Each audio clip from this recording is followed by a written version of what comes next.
आज हम आपको पीठ के बल लेटकर करने वाली योग विधि नौकासन या नाव आसन को कैसे करें, उसके क्या लाभ हैं, उसके बारे में बताने जा रहे हैं।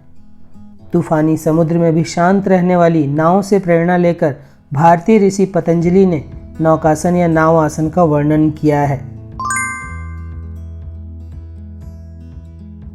अब आप योगाभ्यास कर ही रहे हैं तो चेहरे पर एक मंद मुस्कुराहट ले आइए और प्रसन्नचित्त अवस्था के साथ इन सब यौगिक क्रियाओं का अभ्यास करिए, जिससे आपको दुगना लाभ मिलेगा।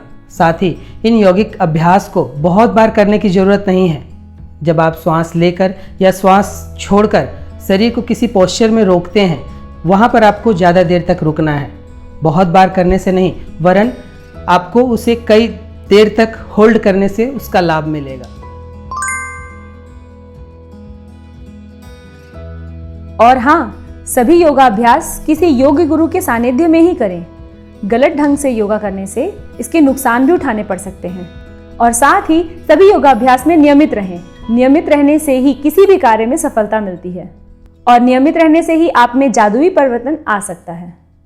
तो चलिए आज का योगाभ्यास आरंभ करते हैं। नौकासन या नाव आसन करने के लिए सबसे पहले इस तरह पीठ के बल लेट जाएं। अब श्वास छोड़ते हुए धड़ को तथा सांस लेते हुए पूरे पैर को ऊपर की ओर उठाएं और इस स्थिति में रुकिए। 4-5 सेकंड रुकने के बाद श्वास छोड़ते हुए सामान्य स्थिति पर, और यही क्रिया फिर से करिए। केवल इस आसन का अभ्यास कर रहे हैं तो इसे 10 बार तक करें। अन्य आसनों के साथ इसे 3 बार करना पर्याप्त होगा। जिन लोगों को ध्यान लगाना आता है वे मणिपुर चक्र पर अपना ध्यान लगाएं, और जिन्हें ध्यान लगाना नहीं आता वे शरीर में जहाँ कहीं तनाव या खिंचाव हो रहा हो, अपने ध्यान को वहाँ रखें। नौकासन या नाव आसन करने के बाद आराम की स्थिति शवासन की रहेगी। आपने जितने भी देर नौकासन या नाव आसन का अभ्यास किया उसका 20% समय आपको आराम को देना है। और पीठ के बल लेटकर करने वाले आसनों में शवासन की स्थिति आराम की सबसे अच्छी स्थिति मानी जाती है।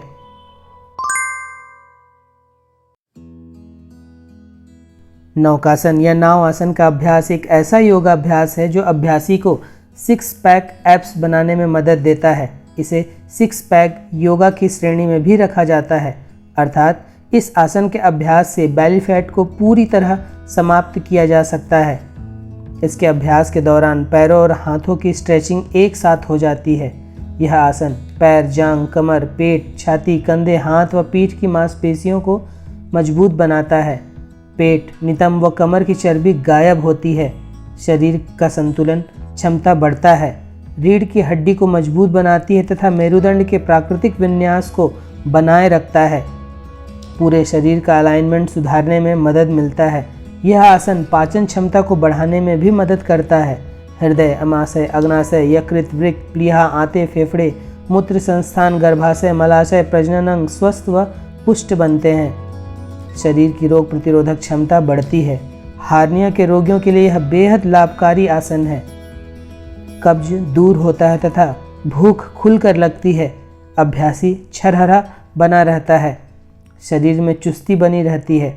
इस आसन के अभ्यास से युवावस्था बनी रहती है। आलस्य दूर होता है तथा प्राणवायु संपूर्ण शरीर में उत्तम होता है। मानसिक स्थिरता में वृद्धि होती है। नौकासन के अभ्यास के दौरान शरीर नाव जैसी आकृति में आ जाता है, इसलिए इसे नौकासन या नाव आसन कहते हैं। अंग्रेजी में इसे बोट पोज कहा जाता है। नौकासन या नाव आसन के अभ्यास से मणिपुर, मूलाधार, स्वाधिष्ठान व अनाहत चक्र स्वस्थ, संतुलित व सक्रिय होते हैं। नितंब व स्लिप डिस्क के मरीज इस आसन का अभ्यास न करें। अस्थमा, डायरिया, सिर दर्द की परेशानी हो तो इस आसन को न करें। हृदय रोगी या उच्च रक्तचाप के रोगी भी इस आसन को करने से बचें। गर्भवती महिलाएं 4 महीनों के बाद इस आसन को ना करें। जिनकी पिछले 1 वर्ष में कोई सर्जरी हुई हो वे भी इस आसन से परहेज करें। उच्च ज्वर की दशा हो, शरीर अत्यंत दुर्बल या कमज़ोर हो या किसी गंभीर बीमारी से पीड़ित हो तो इस आसन का अभ्यास ना करें। नौकासन एक मध्य कठिनाई वाला आसन है, अतः किसी योग्य शिक्षक के मार्गदर्शन में ही इसे करें। इस आसन का अभ्यास मोटी दरी या योगा मैट में ही करें या खाली पेट में ही इस आसन का करना आपके लिए लाभदायक होगा। शारीरिक सौष्ठव प्राप्त करने के लिए यह एक उत्कृष्ट आसन है। तो यह था नौकासन या नाव आसन करने की विधि व इसके लाभ।